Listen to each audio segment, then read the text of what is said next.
Good morning, everyone, and welcome to the latest in the Brexit webinars from the FTA. My name is Chris Yarsley. I'm Policy Manager for the Midlands, looking after our members in the East Midlands and the West Midlands, and also a Policy Manager for Brexit for FTA, dealing with relationships with UK government officials and other key stakeholders as we prepare to exit the European Union. So the first slide is a quick overview of, well, the point of this webinar is to give you a quick overview of what FTA has been doing for its members over this last couple of months. One of the big publications that FTA has produced is the Brexit Manifesto that members will be able to view on our website. It was produced around the time of the general election and sets out what FTA believes the government should be doing working towards ensuring that Britain keeps trading after the day after Brexit from three different perspectives. So first being from a global perspective, ensuring that our trade continues with our third countries at the present. From a European perspective, to ensure that Britain can keep trading with the 27 members of the European Union. And then also from a domestic perspective, how do we then amend laws in the UK to ensure that they best suit UK operators in the freight and logistics sector.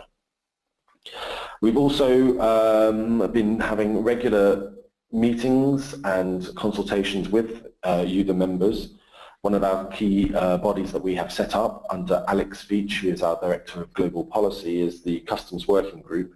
And this is a key body comprised of FTA members who meet regularly to discuss solutions to feed into HMRC as they prepare to put in place a new customs policy for the UK at the point of leaving the EU. In fact, the next meeting of the Customs Working Group is tomorrow in central London.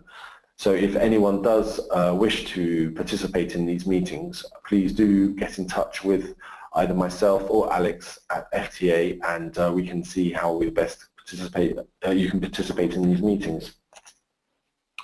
So moving on, this is the slide that we always put up at the beginning of these webinars. They always seem to get slightly longer each time as a new letter, a new letter is defined. So it's a quick A to Z. It gives people a quick overview of all the different points of concern or interest that FTA has identified to be resolved before we leave the EU, going from single market access all the way through to the exchange rate, which has been fluctuating quite a lot recently. Today we have just a quick overview of the different points FTA is always working on when we discuss Brexit with UK government and also with European officials back over in Brussels. So, where are we? This is the point of the webinar today. Here I'm going to outline the state of play in the Article 50 negotiations up to the final round of negotiations that took place a couple of weeks ago between the UK and the EU 27 in Brussels at the end of August. I'll begin with outlining of the state of play from the EU 27 perspective. I'll then move on to where the UK government is starting from and looking from. And then I'll end by giving you an overview of what FTA has been doing to ensure that freight and logistics is being listened to, and the sector is at the heart of government discussions to keep Britain trading post-Brexit. So, you've probably heard a lot about these 3 points, the first 3 points in the news. The EU has been very clear towards the UK government that they see Ireland, the UK's financial settlement, and the issue of citizens' rights, and that's EU citizens in the UK and UK citizens in Europe or in the EU, as being the first 3 points of concern that need to be resolved before discussions can then proceed onto the next stages of the exit negotiations, and in which we find the future trading relationship between the UK and the EU. And before this can take place, the EU 27 heads of government have to agree that they define it as sufficient progress, although there's no actual definition for this. Sufficient progress needs to have been made on these 3 points, and all of the 3 points, not one of the 3 or 2 of the 3, it has to be all 3 of them before any further negotiations can be opened up, that including the future trading relationship between the UK and the EU. So recently the EU has put out a series of position papers and documents that are available on their online, on their website. They're being very transparent at this.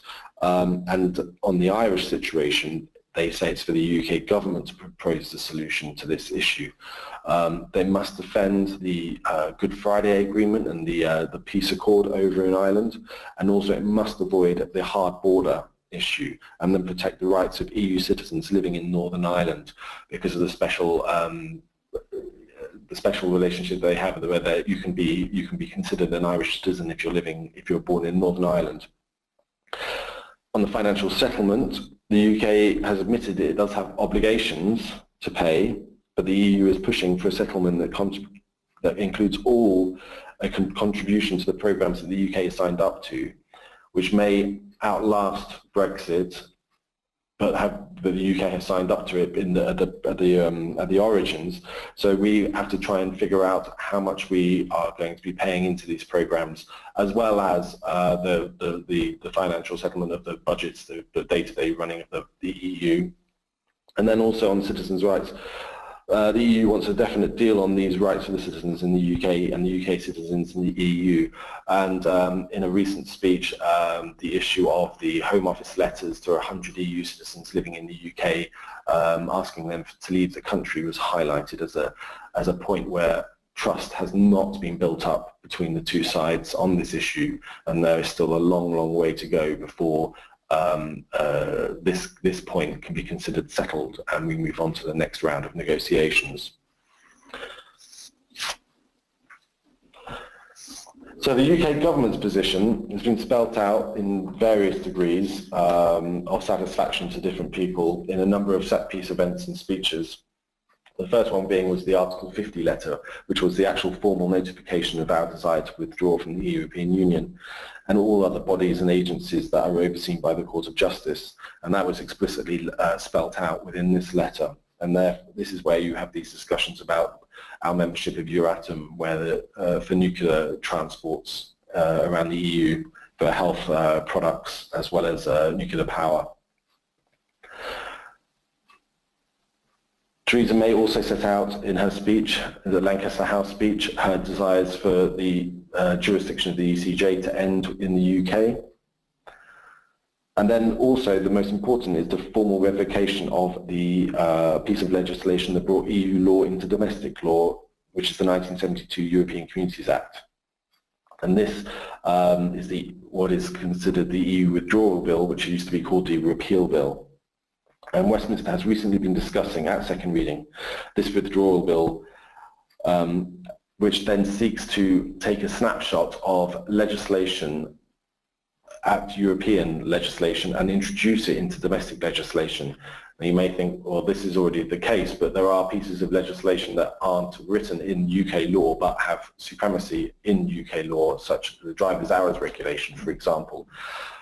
If we were to come out without having this written into domestic legislation, there would be a legal black hole. And so the repeal bill is designed to plug all the little holes in the legislation to ensure that there is complete legal clarity the day after Brexit, as the day before Brexit, when European law is still supreme in the UK. Now, FTA members in discussions have made this clear that they support this principle, as it means that the rules for the industry, even regarding pure domestic operations, will remain the same the day after Brexit. So you'll have continuity in what you know to be the case for your driver's hours, for your tachograph rules, etc., etc. And this act will give operators legal certainty that the UK courts will adhere to. So the UK government has made it clear that they do not want to see an agreement until all is agreed, and that's their way of saying that we can't just concentrate on the 3 first items that the EU has decided, financial settlement, citizens' rights, and Ireland, but they wish that the negotiations speed up and push into new and different areas for an agreement. And therefore, the UK government has been publishing a whole series of papers, again available on the gov.uk website, on a number of points that need to be agreed before Brexit takes place to avoid the cliff edge exit, which is the worst point to take into consideration.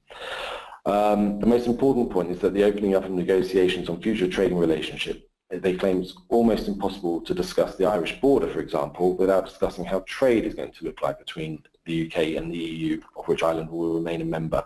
So therefore they're saying that it's impossible to just look at things in isolation. There has to be a whole round of discussions, and then we have one final agreement at the end. And to illustrate this, this is the document that the UK government has recently issued. It's the new customs policy paper, in which there's outlines 3 strategic objectives for the UK's negotiations, and that is ensuring that UK and EU trade is as frictionless as possible, avoiding a hard border between Ireland and Northern Ireland, and establishing our own international trade policy. Because at this current moment in time, the UK does not have legal competency to sign trade agreements and set customs tariffs on its own, because it remains a member of the EU's customs union. Now, FTA has enjoyed, likes the contents of this position paper, but it's just an idea from the UK. The question is, will Brussels and the rest of the EU governments accept it and bring it into their own legislation? And this is borne out within what FTA has described as its Clean Brexit agenda. It's a simple acronym that we see needs to be adhered to ensure that trade can continue the day after Brexit. And therefore you will need an IT system that is capable to handle the hundreds of millions of declarations possibly that are required post-Brexit.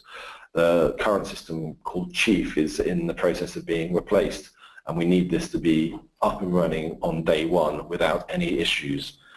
The second point is that there's a whole generation of workers in the freight and logistics industry that have never had to fill in customs declarations in their working life, and so we will need time to prepare and educate and train our workers to ensure that simple manual entry data errors do not take place, which could then cause cargo to be seized at the ports. And the point I was just making, we need the customs procedures that the UK put in place need to be accepted on the EU side and vice versa, to ensure that trade does keep flowing and they do not get stopped by somebody with a clipboard and a piece of paper on the other side of the border. And all these checks need to be done away from ports and access points to the country. If the worst case scenario would be the port of Dover, operation stack being brought in virtually a daily basis, because if the traffic does not flow freely, it will cause serious congestion in Kent. And then finally, what FTA has always been asking for is no cliff edge. We need to have a deal in place at the day of Brexit. We need to know what the situation will be. And that is our Clean Brexit agenda that we've been pushing with the UK government. So, the state of play for the negotiations.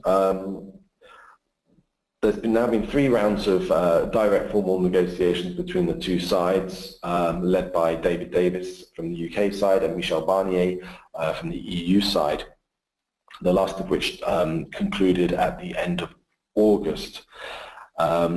There was a press conference at this, which was described in the press as being quite a pointed conference, with a press conference with mild accusations being thrown on both sides, and both men putting across very different points of view as to the state of play of the negotiations. The EU presentation gave quite a negative opinion as to the state of play.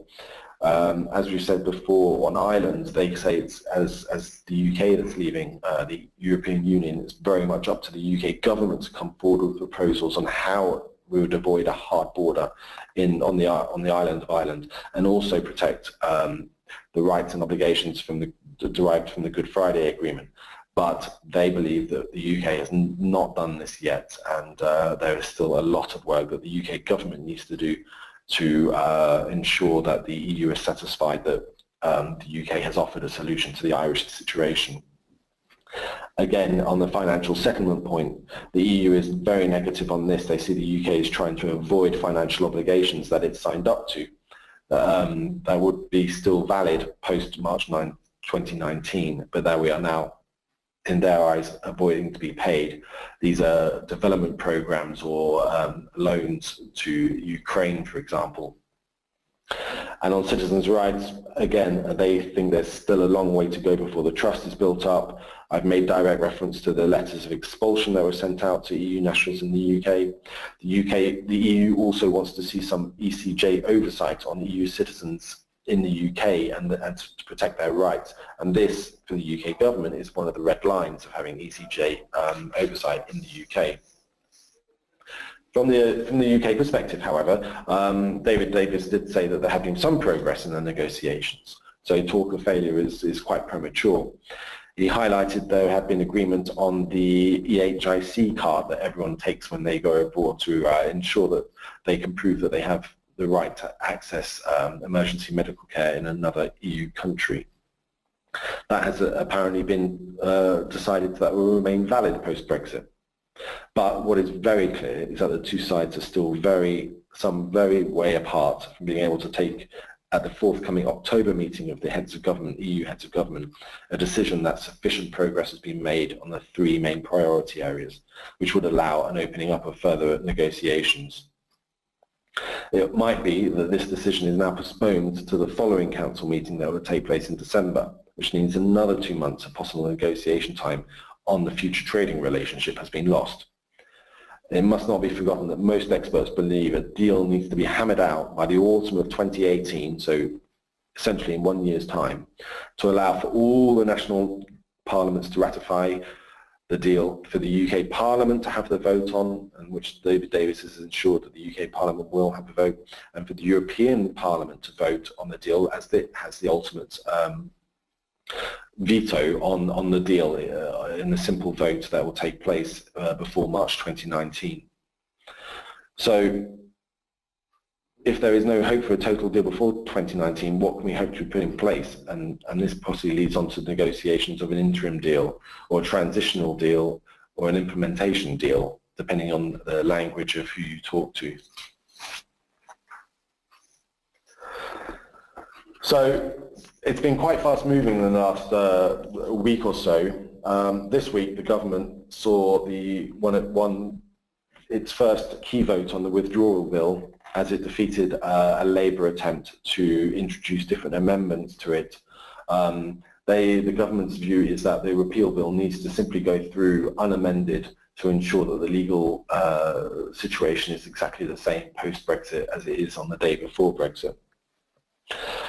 We have also had the European Parliament meeting this week for the first time since the summer vacation in Strasbourg, and there has been lots of comments from leading MEPs that the UK still has a great deal of work to be done before they judge that time is acceptable to move on to the next round of negotiations. It must be said, though, that the European Parliament does not have a say in this decision. This is for the heads of government of the EU to decide, but the mood music coming out of the European Parliament is pretty negative. And then also we've had comments this week, and only up to yesterday, that the Chancellor of the Exchequer, Philip Hammond, gave evidence to a select committee in Westminster and called on a transition period that looks as close to the status quo as possible. So leaving, but remaining, so to speak, for all intents and purposes. So what could we possibly be? What could we see at the end? If there is no deal, what do we do to ensure that the UK can keep trading? Just one small caveat to say that the Article 50 period, which is designed to last for 2 years, can be prolonged if there is unanimity on all sides. So if it does look like there is a deal that is, a week away or 2 weeks away, it could be that the leaving period is extended, but this is a very, very small possibility. So what could happen? The first one is a simple exit from the EU, and the UK would resort to WTO trading relationship. This has supporters from MPs on both sides of the House of Commons, but it would represent the cliff edge scenario that a lot of UK businesses and FTA members would hope to avoid. The second one is, does the UK remain in the European Economic Area and/or the Customs Union for a time-limited period until a new deal is reached? This would mean continued jurisdiction of the ECJ in the UK, which is a current red line for the UK government.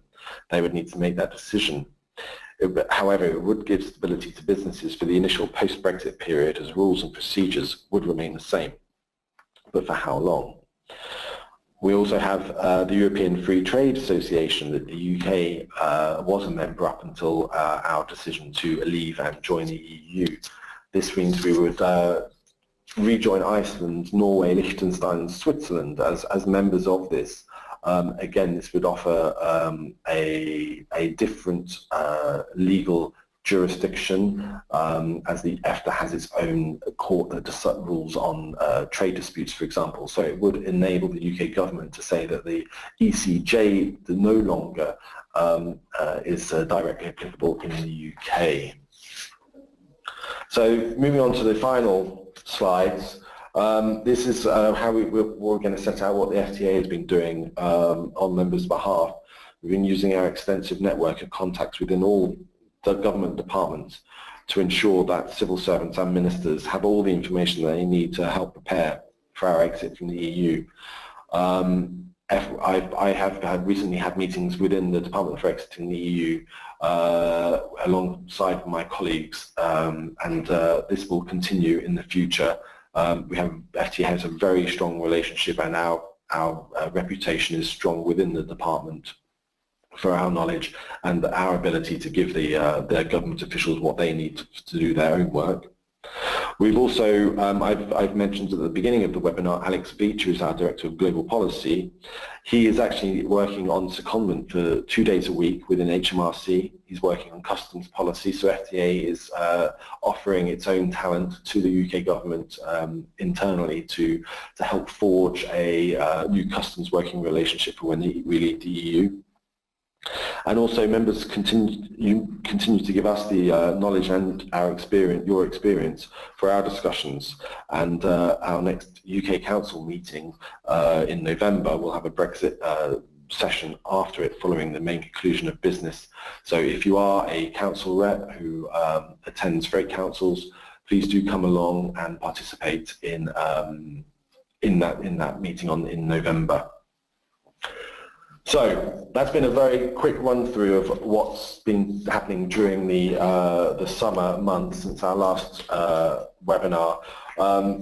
It is sad to say that we still have not reached a point where we can start negotiations on what a trading relationship with the EU will look like, but we continue to offer the UK government as much information as it needs to ensure that they are ready at that moment. But we also then continue to press for an acceptable situation for the day after Brexit if there is no deal. And FTA has been clear that continued membership of the Customs Union would be a good option to ensure that trade keeps flowing across the border whilst the further final deal is hammered out. So if you do have any questions,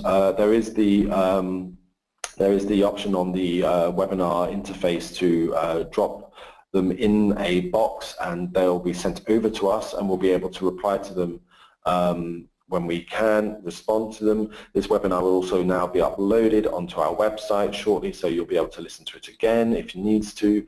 Otherwise, my contact details are currently on the screen, so please feel free to contact us or look at the Brexit section of our website. The next webinar will be taking place next month, so please do look out for the marketing emails that you will receive All the information is currently on our website with links to the registration page. So with that, thank you very much for listening, and we'll speak to you again next month.